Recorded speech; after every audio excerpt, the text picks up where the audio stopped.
Hello সবাইকে, কেমন আছো সবাই? ইতি তোমার ইন্দিরার পুরনো একটি নতুন ব্লগে সবাইকে অনেক অনেক শুভেচ্ছা জানাই। আশা করি সবাই খুব ভালো আছো, আমিও ভালোই আছি। আজকে শনিবার, আজকে সকালবেলায় উঠে পড়েছি আর সকালের বাসি কাজ সেরে স্নান সেরে এখন চা খাওয়ার পালা। সায়ন্তও উঠে গেছে, তো এখন আমরা দুজন মিলে একটু চা খেয়ে নিলাম আর তারপরেই বানিয়ে নিয়েছিলাম একটু টিফিন।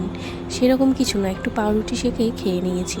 এরপরে দেখো আমি সমস্ত সবজিপাতি একদম সকালবেলাতেই ধুয়ে রেখে দিয়েছিলাম আর এদিকে সয়াবিন সেদ্ধ আর ডাল সেদ্ধ বসিয়ে দিয়েছি।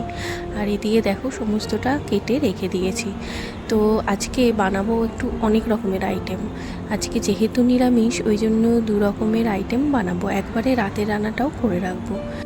তো চলো রান্না শুরু করে দিই। এখন ফ্রাই প্যানে আমি একটু মৌরি কাঠখোলায় নেড়ে নিচ্ছি। বেশ খানিকটা মৌরি নিয়েছি আর এখানে একটুখানি আদা কুচি নিয়েছি।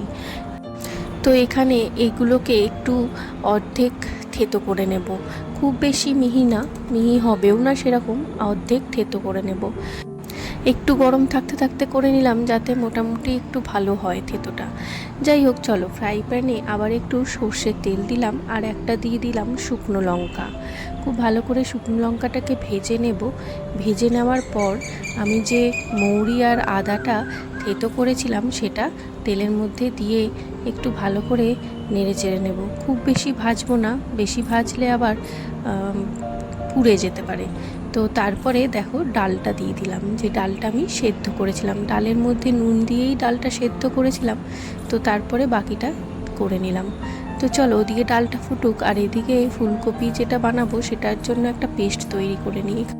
একটু পোস্ত নিয়েছি, কয়েকটা কাজু নিয়েছি, কাঁচা লঙ্কা নিয়েছি আর আদা তো রয়েছে।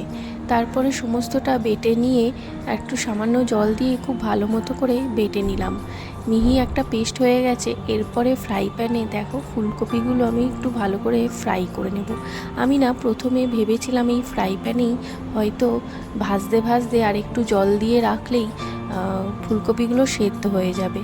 তো ওই জন্য হলুদ, নুন, একটু লাল মরিচ দিয়ে ভালো করে ভেজে একটু জল দিয়ে ঢাকা দিয়ে রেখেছিলাম, কিন্তু না, বেশি ভালো করে সেদ্ধ হয়নি। যাই হোক, ওটা আবার প্রেশারে দিয়েছিলাম। তো এখন ফ্রাই প্যানে সাদা তেল দিয়ে একটু শুকনো লঙ্কা আর গোটা গরম মশলা দিয়ে দেখো প্রেশার কুকার থেকে একদম ডাইরেক্ট আমি ফুলকপিটা দিয়ে দিলাম। কিছুই না, একটা সিটি মারতে হয়েছে। তারপরে একটু রেখে দিয়েছিলাম, তারপরে হয়ে গেছে সেদ্ধ, ভালো মতো সেদ্ধ হয়ে গেছে।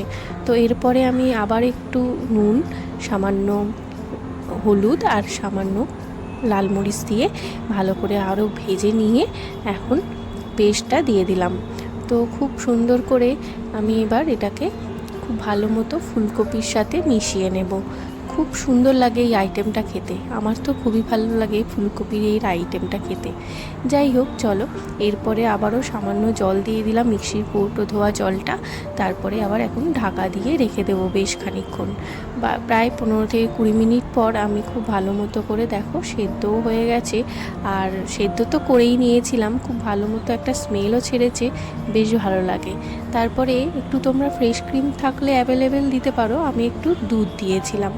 তো তারপরে একটু গরম মশলা গুঁড়ো, একটু স্বাদ মতো নুন আর স্বাদ মতো চিনি দিয়ে আমি আরও ভালো করে নেড়ে চেড়ে নিয়ে আবারও দিয়ে দিলাম একটু গোলমরিচ গুঁড়ো।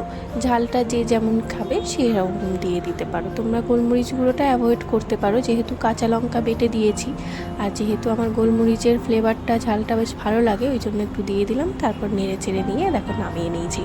খুব সুন্দর একটা, তোমরা চাইলে লাস্টে একটু ঘি দিয়েও দিতে পারো, আমি দিইনি, আর গরম মশলা দিয়েছি যেহেতু।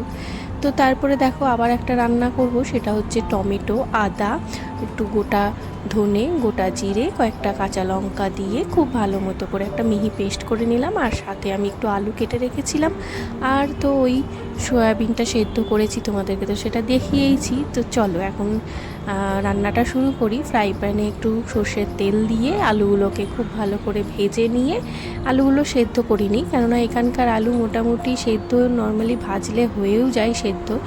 আর ছোট ছোট করে যেহেতু কেটেছি, যদি বড় করে কাটতাম তাহলে একটু সেদ্ধ করে নিতে হতো, একটা দুটো সিটি মারলে হয়ে যেত। তো চলো আলুটা এখন নেড়ে চেড়ে নিয়ে তারপর সয়াবিনটা দিয়ে দিলাম। সয়াবিন দিয়ে তারপরে ভালো করে আবারও নেড়ে চেড়ে নিয়ে ভেজে তারপরে পেস্টটা দিয়ে দিলাম। এখন পেস্টটা দিয়েও খুব ভালো করে ভেজে নিয়ে এখন হলুদ, কাশ্মীরি লাল লঙ্কার গুঁড়ো সব দিয়ে আবারও খুব সুন্দর করে আমি ভাজা ভাজা করব। সয়াবিন রান্নাটা আমি এইভাবে করতে বেশি ভালোবাসি। ওই মশলা দিয়েই জল ঢেলে দিয়ে সেই একটা ট্যালট্যালে ঝোল হলে আমার একদম ভালো লাগে না খেতে, আর সয়াবিনের একটা ফ্লেভারও ছাড়ে, অতটা ভালো লাগে না। যাই হোক, তারপরে নেড়ে চেড়ে নিয়ে আবারও মিক্সির কৌটো ধোয়া জল দিয়ে দিলাম। এখন খুব ভালো করে এটাকে ফুটতে দেব। তো চলো, এরপরে যেটা দেওয়ার হচ্ছে সেটা হচ্ছে ধনেপাতা কুচি। ধনেপাতা কুচি খুব ভালো লাগে সয়াবিনের তরকারিতে দিলে, নিরামিষ তরকারিতে অবশ্যই। আজকে যেহেতু শনিবার, ওই জন্য আমাদের নিরামিষ হচ্ছে, আর এই সয়াবিনটা আমি বানাচ্ছি রাতের জন্য, রুটি দিয়ে খেতে ভালো লাগবে। তো তারপরে ধনেপাতা দেওয়ার পর খুব ভালো করে নেড়ে চেড়ে নিলাম।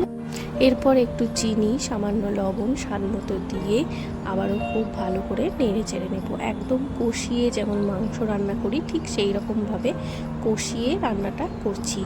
খুব ভালো লাগে, হালকা গ্রেভি করব, খুব একটা বেশি ঝোল করব না। এইভাবে করলে রান্নাটা খুব ভালো লাগে, কষা কষা করে। তো চলো, এখন তো একটু সিনেমা দেখছিলাম, রান্নাবান্না অনেক তাড়াতাড়ি হয়ে গেছিলো। তো তারপরে আমি আর সায়ন্ত মিলে একটু মুভি দেখছিলাম। মুভি দেখার পর এখন প্রায় 1টা বেজে গেছে। এখন সায়ন্ত স্নানও সেরে নিয়েছে, এখন খাওয়ার পালা। তো তার আগে একটু পটল ভাজা আর ঢ্যাঁড়স ভাজা আমি একদম নুন হলুদ মাখিয়েই রেখে দিয়েছিলাম। তো এখন দুজনের খাওয়ার সময় তাই একটু ভেজে নিচ্ছি, গরম গরম খুব ভালো লাগে। তো যাই হোক, আমার পটল ভাজা তো হয়ে গেছে, আর সাথে এখন ঢ্যাঁড়স ভাজাও হয়ে গেছে, আর মুভিটা এখনও চলছে, মুভি দেখতে দেখতেই হচ্ছে। তো চলো, আজকে কী কী রান্না করেছি দেখিয়ে দিই। এই যে ভাত, এই যে ডালটা একবারে অনেক দিনের করে নিয়েছি, সাথে রয়েছে ফুলকপির রসা, আর রয়েছে ভাজা আর স্যালাড। তো চলো খেয়ে নিই। মুভি দেখতে দেখতে তোমাদের ভিডিওটা কেমন লাগলো জানিও, ভালো লাগলে অবশ্যই একটা লাইক করো। সবাই খুব ভালো থেকো, সুস্থ থেকো, দেখা হবে আবারও পরের একটা ব্লগ নিয়ে।